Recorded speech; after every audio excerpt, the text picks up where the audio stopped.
Trending ang dalawang PBB housemates na sila Mika Salamanca at Brent Manalo na mas kilala sa tawag na Mick Brent matapos sabihin sa programang PBB na handa silang makipagpalit ng pwesto sa dalawang evicted housemates na sila Shuvi at Clarice o mas kilala sa tawag na Shukla. Ito ay matapos kausapin ni Kuya ang lahat ng mga natitirang housemates kung sino sa mga namaalam na sa bahay ni Kuya ang pinaka-deserving na makapasok sa Big Four. Ang tandem nila AZ at River o Asver at Ralph at Will o Rawi ay sumagot na walang deserving sa mga evicted housemates ang bumalik.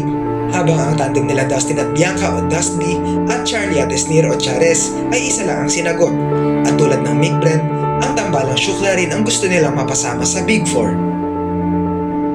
Pero hindi tulad ng Mick Brent, nagdesisyon ang Chares at Dustby na hindi isuko ang pwesto nila para makipagpalit sa Shukla.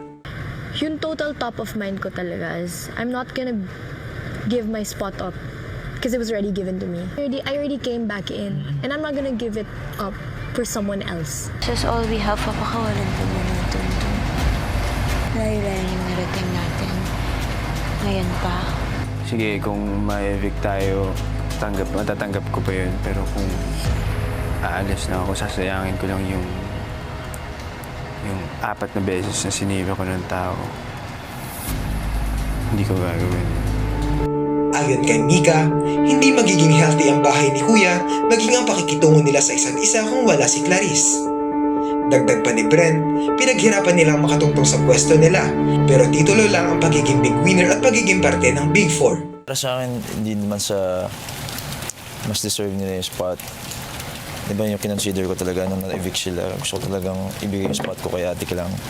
Sa isip ko nun, si Shuvi, paano ko, parang siyempre, maiwan siya eh.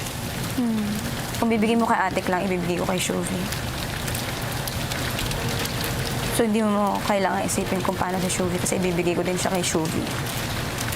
If yun yung decision mo. Nakikita ko talaga mas deserving sina Ate lang sa spot na to.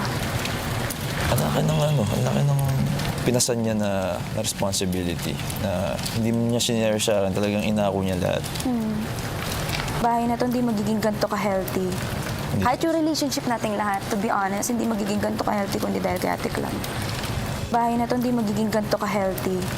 Kahit yung relationship nating lahat, to be honest, hindi magiging ganito ka-healthy kundi dahil kay Ate lang.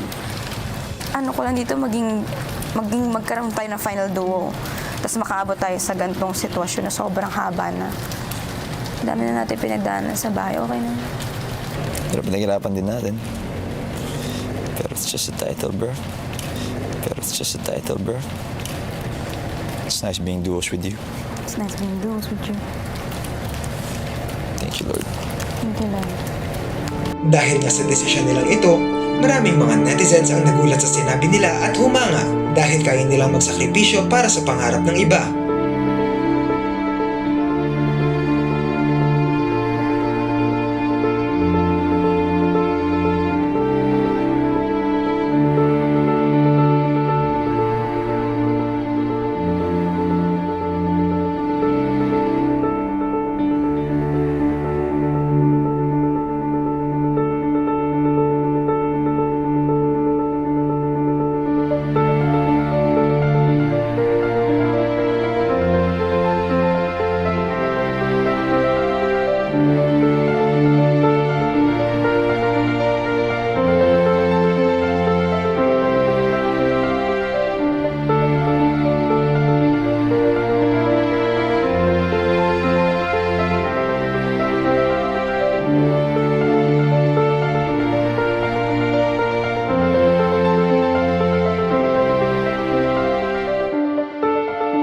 Ano ang masasabi nyo rito?